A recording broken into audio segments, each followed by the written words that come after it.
So Ajahn would now like to give everyone the opportunity to ask any questions you may have.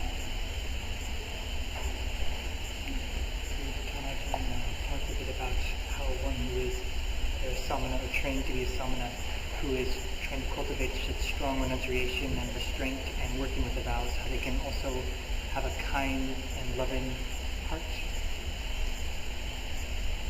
The question was asking Tamjan how, for one who's living the samana life and determined, really practicing in renunciation and striving hard, how to, at the same time, really not to neglect the cultivation of metta, or how to develop metta.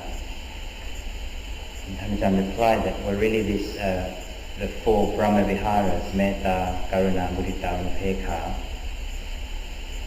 when we're really living this life of firm striving, if the mind does attain to peace, if there is samadhi in the mind, then that itself is a cool state, it is a peaceful state, and metta, loving kindness, will be there automatically. When your mind is peaceful, you don't think of harming yourself, and you don't think of harming others. So what we can do is use this communal lifestyle of ours in order to develop that giving up which develops metta.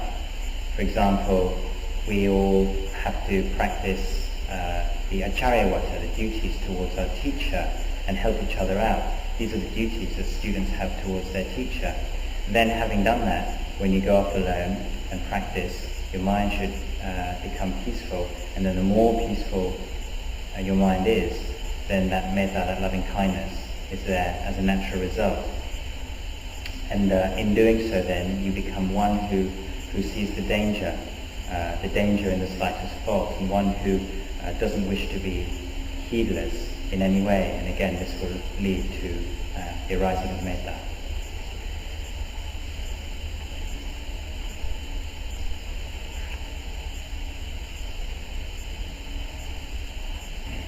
Can I give some advice or skillful means for practicing metta, specifically in conjunction with the breath?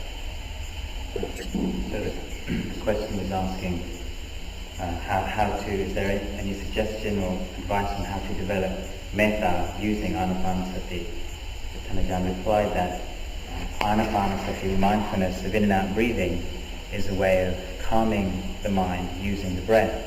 And yes, it is possible to develop metta at the same time. It's quite easy. One can just, as one breathes in, simply think, may all beings be well. Breathing out, may all beings be well. We can also, for example, bring to mind the Buddha and recollect the qualities of the Buddha. This is called Buddhanusati. But with metta, you could simply say, in Thai you say ben sukh, which means say be well, or may there be peace, or may there be happiness. Find your own mantra, your own bodhikam that you say to yourself as you breathe in and out. So this is a very good skillful means and a technique for bringing the mind to peace, combining metta and in and out breathing. So this is how you can do that.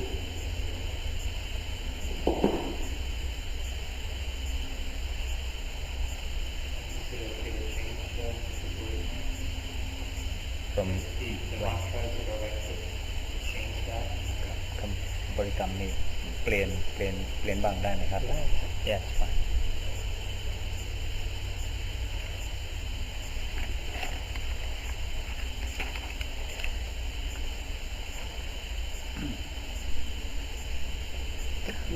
Can Ajahn explain what the Kriya Ajahn mean when they say the Eightfold Path comes together as one?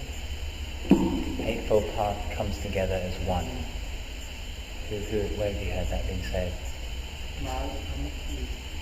What's it called? When the Eightfold Path comes together as one. Where and when have you heard that in the specific? Magapala. What did he say though? What did he use? Just trying to make it clearer. So. At the moment of passing through, the Eightfold Path comes together as one. the question was, could Kanajan explain what's meant by when sometimes we hear the expression that the Eightfold Path becomes one at the moment of, say, realizing the Dhamma, or the Eightfold Path, the entire harmony of the Eightfold Path. So Kanajan began by explaining. So the Eightfold Path is a path of practice. It's divided into various factors, beginning with samadhi. Then we have the remaining factors: right view, then right thoughts, right speech, right action, right livelihood, right effort, right mindfulness, and leading all the way to right samadhi, right concentration. And another way to divide it is to group these 8 factors into the threefold training of sila, samadhi, and panya. So the sila group, this will include the vinaya and the core works, the way the practices in the monastery, and restraining of the mind, and being very careful in our daily life. This then leads on to that samadhi, that develops the samadhi, and when this arises, panya grows as well. So there may be times though when our mindfulness is weak, and we don't really have the strength to see the Dhamma clearly. But when there is enough strength of mind and enough strength of mindfulness, and particularly we've developed all these groups of Dhammas, like the 7 Bojjhangas, the 4 Satipathanas, the 5 Indriyas, the 5 Phalas, and the whole of the Eightfold Path, then we can say it's one, or it comes to harmony in the sense that we have enough strength simply to penetrate with insight. For example, that form is impermanent. So when what we call maksamaki, or harmony of the path, is really that all these path factors, all these qualities of Dhammas, these have all come together, enabling us to see very clearly this one thing, or this enlightenment truth. Form, for example, that external form is not self, it's not real. That's simply what it means. The question was, what does it mean to when we talk about emptiness as one's meditation object, or how do we use emptiness as a meditation object? And Tanjan explained, a word for this, or the technical term is upasamanussati. That's reflection, or reflecting, contemplating on the nature of nibbana as being free of any defilements and free of any sense of self. It's empty in that sense. It's another word or way of describing it is the asankata dhatu, the element which is totally unconditioned element. Because the conventional world, the world we live in, is a combination of nama and rupa. It's the form, materiality, mentality, or the objects and the labels or names. But really, it's void of any self. It's actually all empty. So when we see everything as empty, we'll understand that, for example, there's no one within us. There's no me. There's no him. There's no them. Everything that we really perceive, we perceive it in the light of its conventional reality. The people, animals, male, female, all of these things are just conventions which we apply to the world. And when we see that, this is what we call, or what we mean by emptiness. In order to really understand this, though, you need samadhi to be firmly established, which will give rise to the necessary wisdom. At first, the first one will have kanika, or momentary concentration, or upajjhara samadhi, the next level of concentration, which will give rise to a certain amount of insight. But really, it's only as you go deeper into your samadhi that you'll be able to see this as it really is. It will be vipassana, and when you really are able to contemplate in this way, then you're freed from this, freed from viewing the world in in the conventional sense. And this is how to contemplate, or this is when you're really able to contemplate emptiness. Emptiness seems like too much for someone. Can you just contemplate anatta? Can you what? Contemplate non-self. Oh. Like for my mind, like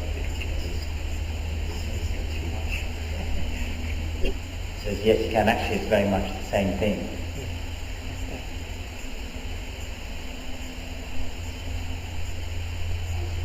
The Buddha advises us when we're trying to aim for higher states of mind that we should devote our time equally between three different characters, which is concentration, energy, and equanimity. Can Tamajan give us some advice on practice we should be trying out to in the energy and the equanimity side? The concentration is obviously anapanasati, but the energy and equanimity is something that could give us some sound advice. The question was that there's one place in the Buddha's teachings where we're taught, the Buddha teaches the monks to develop in three ways or develop three aspects equally. That's samadhi, concentration, virya, which is putting forth effort or energy, and upekkha, equanimity. So the question was to invite Tanajan to give some advice on how to develop the second quality, the second two, effort and equanimity, because we've had a lot of teachings on concentration already. So Tanajan said that, well, if you look at the whole path of practice, it's divided up in sila, samadhi and panya. And the effort is, what developing effort is simply effort to develop this very path. So whether you're living in communal life, in a community, or you're living alone, the real effort has to be placed in understanding and seeing your mental states. So those which are unwholesome, particularly the delighting and aversion, those unwholesome mental states which have arisen, you have to abandon them. And those wholesome mental states which have arisen, then you have to maintain them. And similarly, you have to prevent the unwholesome ones from arising and bring about the wholesome mental states that haven't arisen yet. So you can do this in conjunction with your samadhi practice. Because, for example, if you are walking meditation or sitting meditation, you could say, well, you're developing samadhi, but in order to do that, you have to have that virya or effort accompanying it, the effort to abandon those unwholesome states. And when the mind is peaceful as a result of that samadhi, and there's no delighting and aversion in the mind, then upekkha, equanimity, is the natural result of that. So whether you call it sila, samadhi, panya, you've always got virya, effort, and upekkha, equanimity, bound up with that path of practice. The more strength of mind you have, the more clearly you'll see this. Actually, it's all really one practice. Luang Por Chah, he would never divide up these different aspects. He'd always emphasize that it's just one. Say another place where we can see it is in the seven bojjhangas, this development of the seven factors of enlightenment. So whether it's mindfulness or virya or piti, stillness, or leading finally to equanimity, whenever these things are present or arise, we just have to see them very clearly. Whenever upekkha arises, see it very clearly. All of these things, all of these factors, say piti, virya, upekkha, so that we have in the seven bojjhangas, these all arise based on samadhi. So if you really just develop in your samadhi, you'll see this for yourself, and each of us individually will soon see this for ourselves.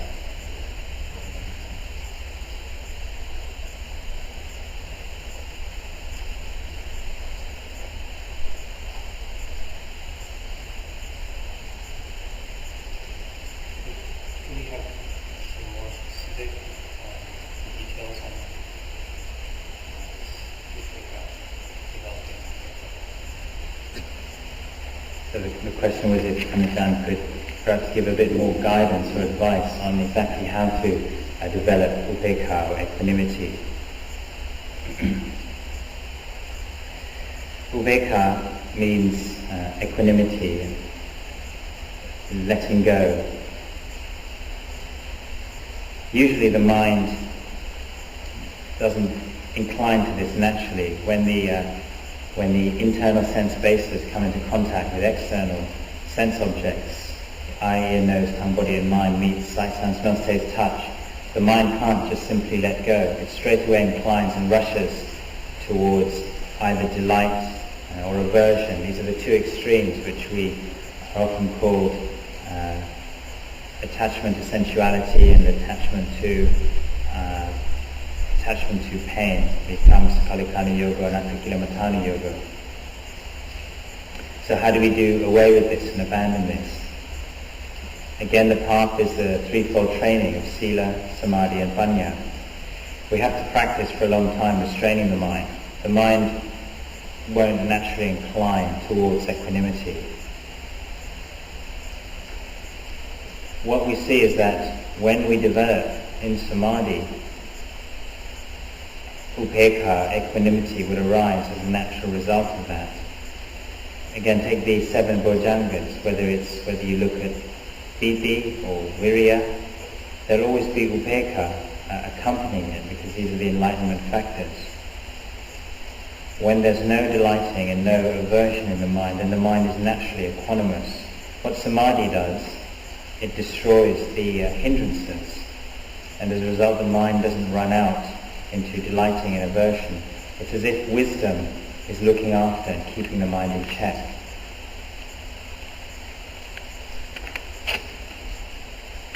The mind then sees things as they really are in the light of 3 characteristics. It sees, for example, simply the body as just a body, or elements as simply elements, or in the scene there is only the scene, in the herd there is only the herd.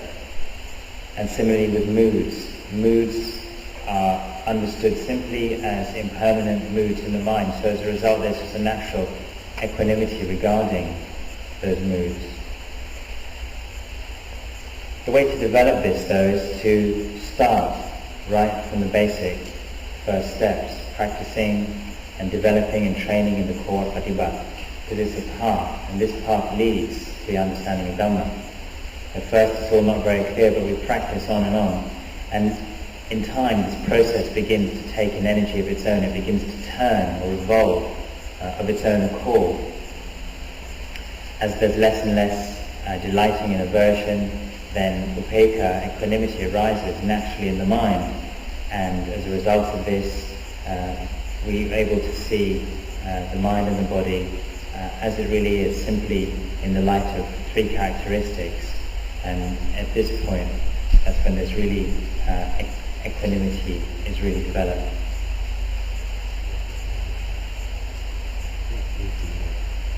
No.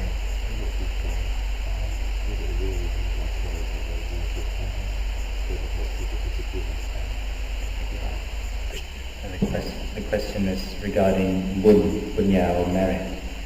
What exactly is merit? How can you really share it? And can your parents, for example, really receive the benefits of your practice or your merit, dedicating your merit to them? And can it really lead to, for example, people forgiving you? And Tanajan answered, Bun, merit. What this really is, this means happiness of mind, and it comes as a result of good actions or goodness. It can be developed, or it arises based on dana, generosity, sila, or say, for example, practicing samadhi, developing concentration. Merit arises, you can start in many ways. Simply keeping the core up, developing in renunciation, letting go. This gives rise to happiness of mind, because it leads to a mind which is not selfish. The mind, the heart, straight away feels light and happy. And this is what you do when you spread metta. You take this strength of mind, or this happy feeling, and you incline it towards other people. This is called sharing merits. Or you can anumodana, you can rejoice in the good activities that other people have done, and as a result happiness arises in your own mind. So whether it's developing sila, samadhi and panya, or seeing others helping out, seeing others, other people's good actions.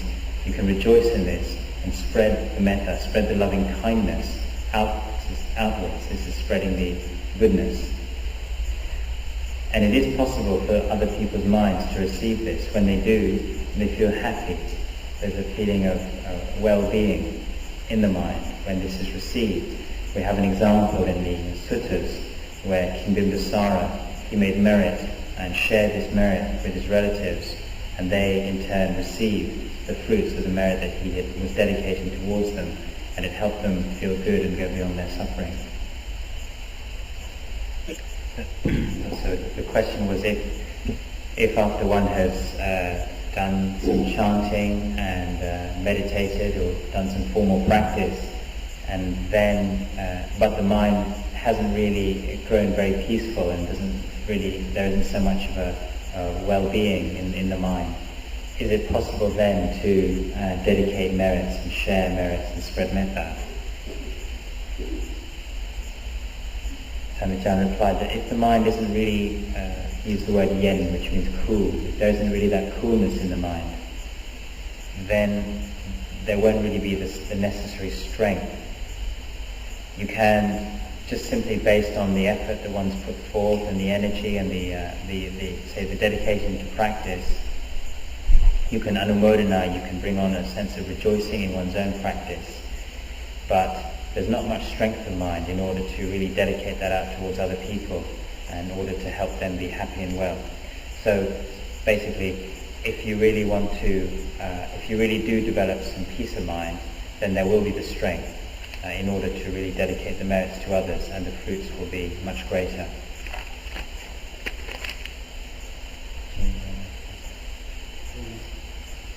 I was hoping Sanathan could give me some advice for the problem I'm having with my practice.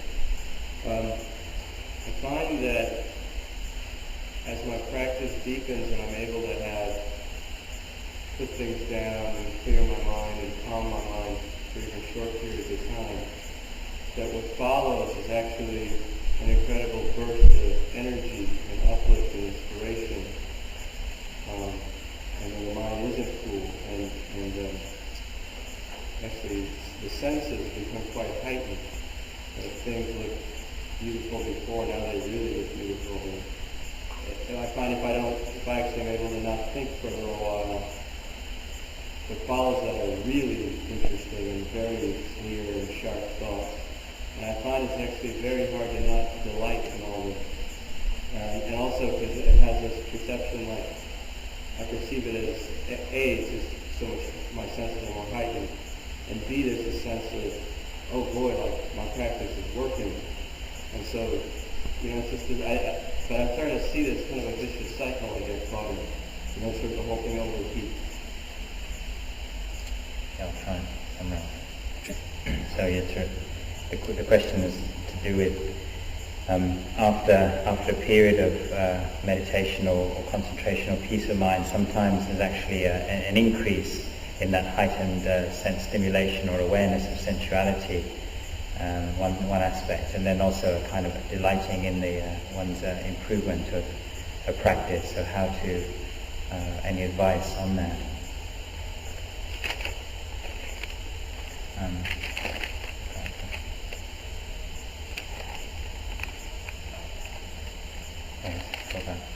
So Tanajan's answer was in the four satipatthānas, there's body, feelings, and mind objects. The feelings satipatthāna, we're taught to contemplate and understand very clearly pleasant feelings, painful feelings, and neither pleasant nor painful feelings. This is what we really have to know and understand.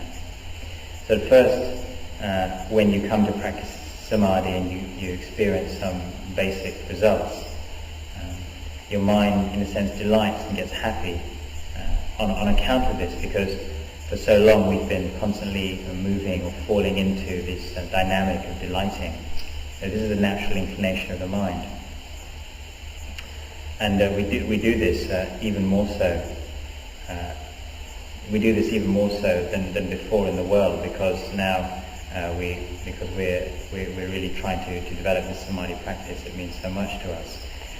Now this samadhi has an amount of certain amount of equanimity, but because this equanimity hasn't really come to fruition yet, as a result we get a bit lost in these feelings of happiness and bliss that arise with our samadhi.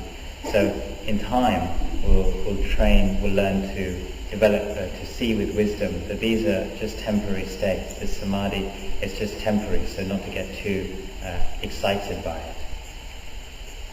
As to these feelings, we have to just see them and experience them as simply feelings.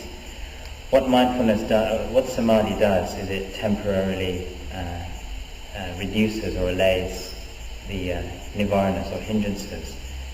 But when that ends, they often seem to come back stronger than before.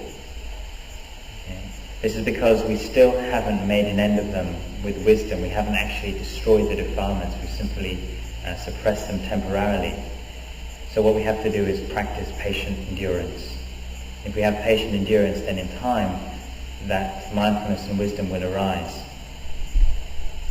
One thing is that you're experiencing these things, so these sense stimulations very strongly now, and you may well feel that you're even more stimulated than before, but actually what's happening is that you're just simply able to see it clearer than before. In the past, and in particularly in lay life, there's an incredible amount of greed, hatred, delusion and sense stimulation going on the whole time, but we're just not really aware of it. You can compare it to, say, a heat, which we weren't aware of, but now suddenly we're very sensitive to heat, so we suddenly think that there's more than before, whereas actually it's living this monastic life, it is slowly reducing. So in the meantime, be very patient, be willing to endure what's happening, and contemplate the disadvantage of the sense world. As you experience it, simply just contemplate the disadvantage of it, and in time it will slowly fade, and practice will improve and develop bit by bit.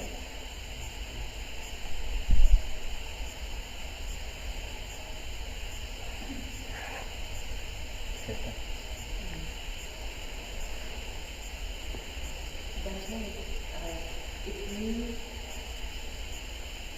see a situation in which a lot of people are suffering, and you're moved by that suffering and by your own suffering, and there is something you can do to change it,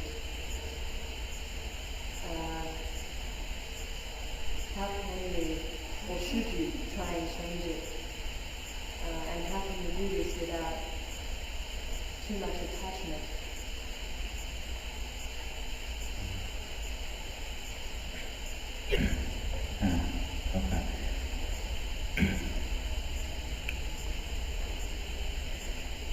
The Brahmaviharas of metta and karuna, whether it's directed towards ourselves or towards others, is the wish or the aspiration for others to be happy and well. So when we see other beings suffering and see ourselves suffering, then the first thing is simply to cultivate that aspiration. May they go beyond that suffering. This is what compassion is. But we have to do this and develop it and act in accordance with our own strength, or in line with our own capacity and capability. At first we perceive everything through in the light of a self. We see ourselves as being, as having a self, or being a self. So really what we have to do is we have to help ourselves first to clear up this misconception using the path of sila, samadhi and panya. We have to actually go beyond this sense of our own self first. This is called developing a pure mind. When you have the real metta and karuna of a pure mind, you'll really see that there is no self within you. And once you've eradicated your own defilements, then that metta, loving kindness and compassion, you'll be able to develop it and act on it in a way where you'll be doing so without attachment.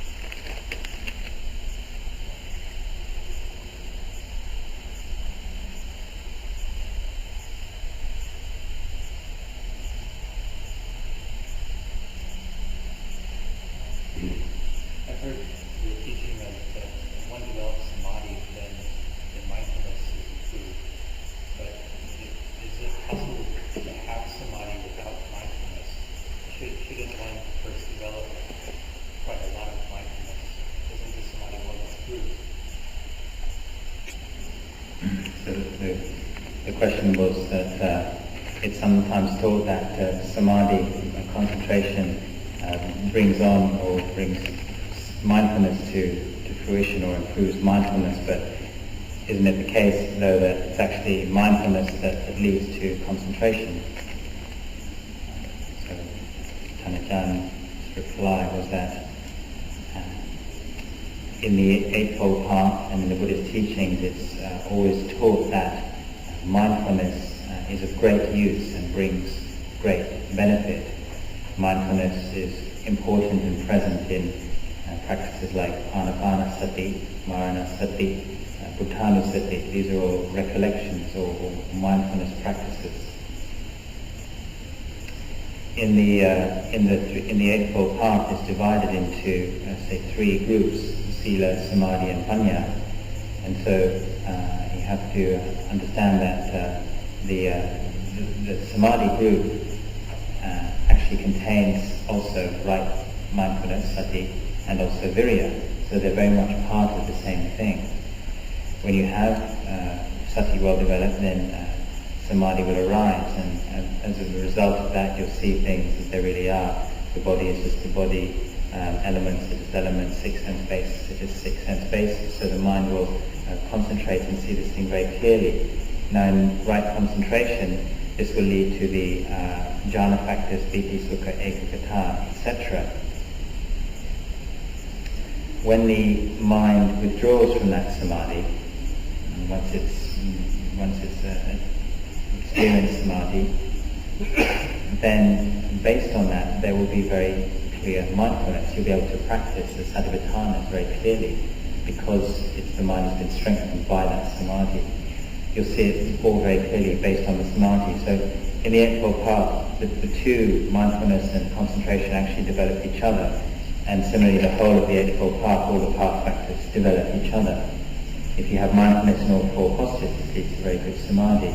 But actually, when they arise, when these factors really arise and come to fruition, they all arise together. So, to sum up, Anajan's close by saying, well, these questions today about practice and about our mind and how it is we practice, it's similar to, say, things these are based on things which perhaps we've studied and read and thought about, but we can't quite see clearly yet. Studying and learning is an aspect or a characteristic of memory and perception. And what happens then when the mind gets a little bit peaceful is these then questions arise based on those things which we've heard and read. We perhaps ask, what is this? Is this piti? Is this real happiness? Is this samadhi? Is this jhana? It's based on all our memories and perceptions of Dhamma which we've studied. But what we have to do then is see these things, all these states, really in the present moment as they really are, and see this present moment itself, just in the sense of arising and passing away.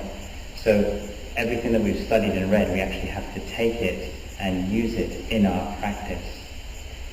Everything we've heard before and read and learned is what we call pariyat, the studying of Dhamma. And now we have to strive hard to do the patipat, the practice. Our defilements will slowly wear away as we practice gradually. So we have to put forth a lot of effort. We do things like study the Vinaya, but even that, not too much. What we're really trying to do is to learn how to make the mind peaceful and follow the ways, the teaching, the training as was laid down and understood by the Buddha and the Buddha. We may sometimes feel a little bit disheartened if the practice isn't going so well or going fast enough.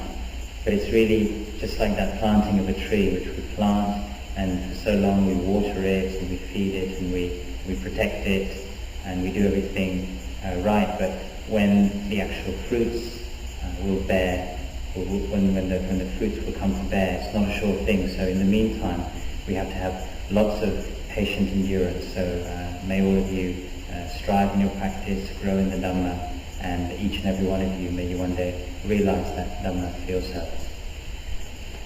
So,